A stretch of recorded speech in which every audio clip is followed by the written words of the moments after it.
बिस्मिल्लाहिर्रहमानिर्रहीम। अस्सलाम वालेकुम व्यूवर्स, क्या हाल है, कैसे हैं आप सब लोग। उम्मीद है कि आप सब लोग ईमान और सेहत की बेहतरीन हालत में होंगे। Welcome back to my channel LK Twitter. Today with a new topic and with a new video I am here with you, that is a DNA fingerprinting. Video को स्टार्ट करने से पहले आपको बता दूँ कि जो लोग चैनल पर न्यू हैं तो चैनल को सब्सक्राइब करना है, वीडियो को लाइक करना है और फ्रेंड्स के साथ शेयर करना है ताकि आपको नोटिफिकेशन मिलती रहे। Now we move toward our topic, that is the DNA fingerprinting. Another name for DNA fingerprinting is RFLP, means restriction fragment length polymorphism.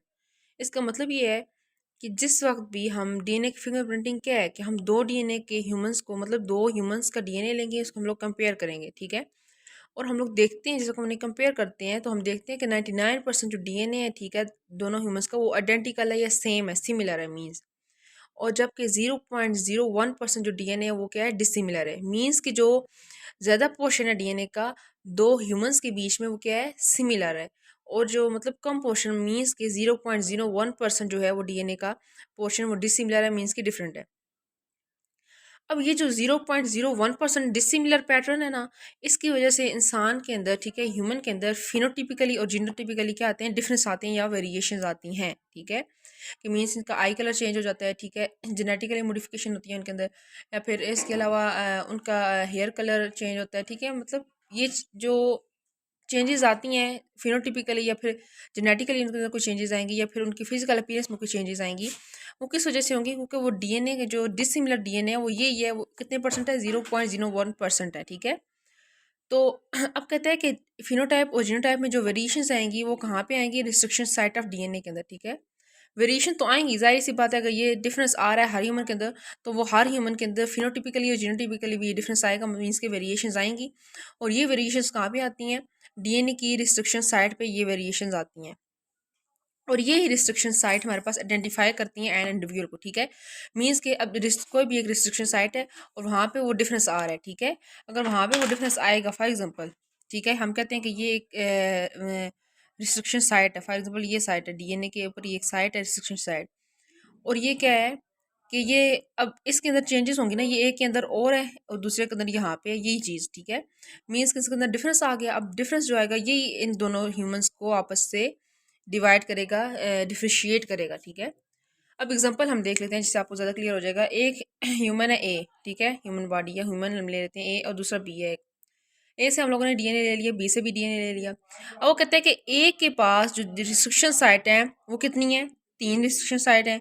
और बी के पास कितनी है, 4 रिस्ट्रिक्शन साइट है। अब डिफरेंस आ गया यहाँ पे। अब कहते हैं कि इन जो रिस्ट्रिक्शन साइट है इनको हम कट किसके थ्रू करते हैं, रिस्ट्रिक्शन एंडोन्यूक्लियोसिस एक एंजाइम है जिसके थ्रू हम इन रिस्ट्रिक्शन साइट को कट ऑफ करते हैं।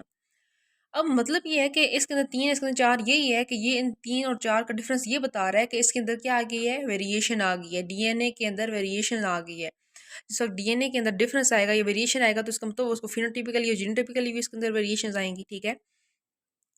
अब ये कहता है ये जो रिस्ट्रिक्शन साइट डिफरेंट होती है, मतलब एक के अंदर 3 आ गई, एक के अंदर 4 आ गई, ये किस वजह से होती हैं, ये होती हैं बिकॉज ऑफ न्यूक्लियोटाइड सीक्वेंस, ठीक है।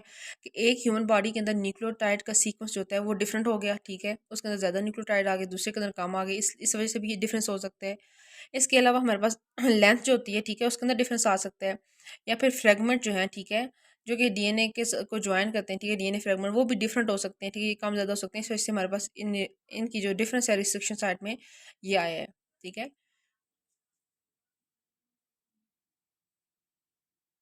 अभी हम लोग देखेंगे कि ये जो डीएनए फिंगरप्रिंटिंग का मैकेनिज्म है वो कैसे होता है, ठीक है। इसके लिए हम लोग जो हमने क्या कहा कि हम लोग दो ह्यूमंस का डीएनए लेते हैं, ठीक है, उसको फिर कंपेयर करते हैं। और उसमें फिर हम लोग देखते हैं कि 99% डीएनए जो होते हैं वो सिमिलर होते हैं दो ऑर्गेनिजम्स के और दो ह्यूमंस के, ठीक है। तो अब इसमें पहला स्टेप जो हम करेंगे वो क्या होगा, हम लोग डिज़ायर फॉरेन डीएनए लेंगे, ठीक है, और उसको कट करेंगे, ठीक है।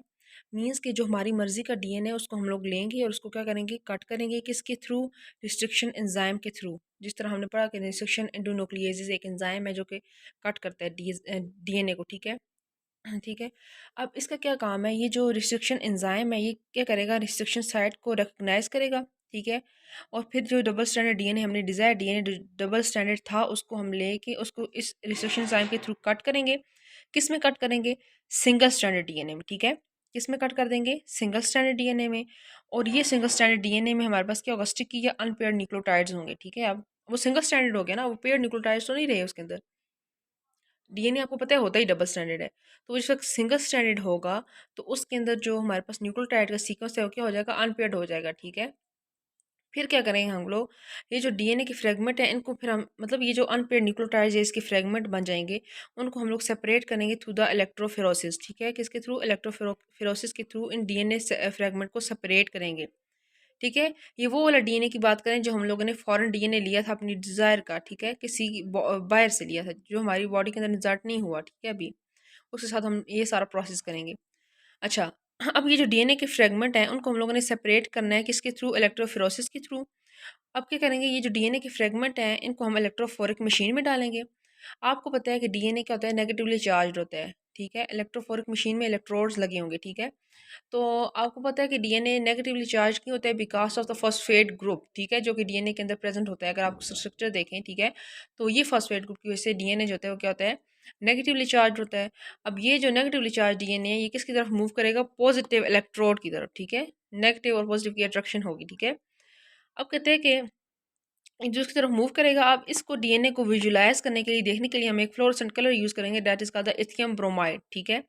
जो फ्लोरोसेंट हम यूज़ करेंगे that is called the ethidium bromide. Ethidium bromide add करने के बाद ये जो विजुअलाइज करने के लिए हम लोगों ने डीएनए को इथियम ब्रोमाइड ऐड किया था, तो ये डीएनए के प्रोब्स बन जाएंगे। मीन्स कि सिंगल स्टैंडर्ड कलर्ड डीएनए के प्रोब। डीएनए प्रोब कहते हैं उसे कि जो सिंगल स्टैंडर्ड हो और कलर्ड हो, ठीक है। क्योंकि कलर्ड क्यों होंगे? क्योंकि हमने ऑलरेडी इसके अंदर फ्लोरोसेंट ऐड कर दिए है, ठीक है, इसको देखने के लिए। जिस वक्त ये डीएनए के प्रोब बन जाएंगे फिर हम इसके अंदर कम्प्लीमेंट्री बेसिस ऐड कर देंगे डीएनए प्रोब्स के अंदर। अब कम्प्लीमेंट्री बेसिस क्या होती हैं? ठीक है, जो अपोजिट बेसिस होती हैं, लाइक एडिनिन और थायमीन, गुआनिन और साइटोसिन, ठीक है। अब इन कम्प्लीमेंट्री बेसिस को हम लोग किस में ऐड करेंगे? डीएनए प्रोब्स के अंदर ऐड करेंगे, तो न्यू डबल स्टैंडर्ड डीएनए बन जाएगा, ठीक है। अब देखें यहाँ पे हम लोगों ने बात की थी कि अब यहाँ पे देख सकते हैं हमने बात की थी अनपेयर्ड न्यूक्लियोटाइड्स की, ठीक है, कि अनपेयर्ड न्यूक्लियोटाइड थे। अब यहाँ पे जो हम ऐड करेंगे अब कम्प्लीमेंट्री बेसिस, यहाँ पे ये न्यूक्लियोटाइड पूरे हो जाएंगे, वो जाके ये वाले जो कम्प्लीमेंट्री बेसिस के न्यूक्लियोटाइड्स हैं ये इन अनपेयर्ड के साथ बॉन्डिंग करेंगे और हमारे पास एक न्यू डबल स्टैंडर्ड डीएनए आ जाएगा। और उसको हम कहाँ पे देख सकते हैं? अंडर द इलेक्ट्रॉन माइक्रोस्कोप, ठीक है। इलेक्ट्रॉन माइक्रोस्कोप के थ्रू हम उसको डीएनए को देख सकते हैं। इसका मतलब ये है कि अब जो न्यू डीएनए हमारे पास आया वो हमारी मर्जी का है। क्यों? क्योंकि हमने जो पहले डीएनए लिया था वो हमारी डिज़ायर का था, उसको हमने कट करके उसके कुछ पार्ट्स या कुछ फ्रेगमेंट्स हमने दूसरे फ्रेगमेंट्स के साथ ऐड किए, ऑलरेडी डीएनए के साथ ऐड किए, ठीक है। तो हमारे पास जो न्यू डबल स्टैंडर्ड डीएनए बनेगा, ठीक है, पहले हमने उसको कट किया सिंगल में, फिर हमने उसको डाई किया फ्लोरेसेंट के थ्रू इथियम ब्रोमाइड को, और फिर उसके डीएनए प्रोब बने, उसके अंदर हम लोगों ने कम्प्लीमेंट्री बेसिस ऐड की तो वो डबल हो गया। डबल जिसका होगा तो वो न्यू बनेगा, क्योंकि हमने अगले को ऑलरेडी एक सिंगल में कन्वर्ट कर दिया था, ठीक है।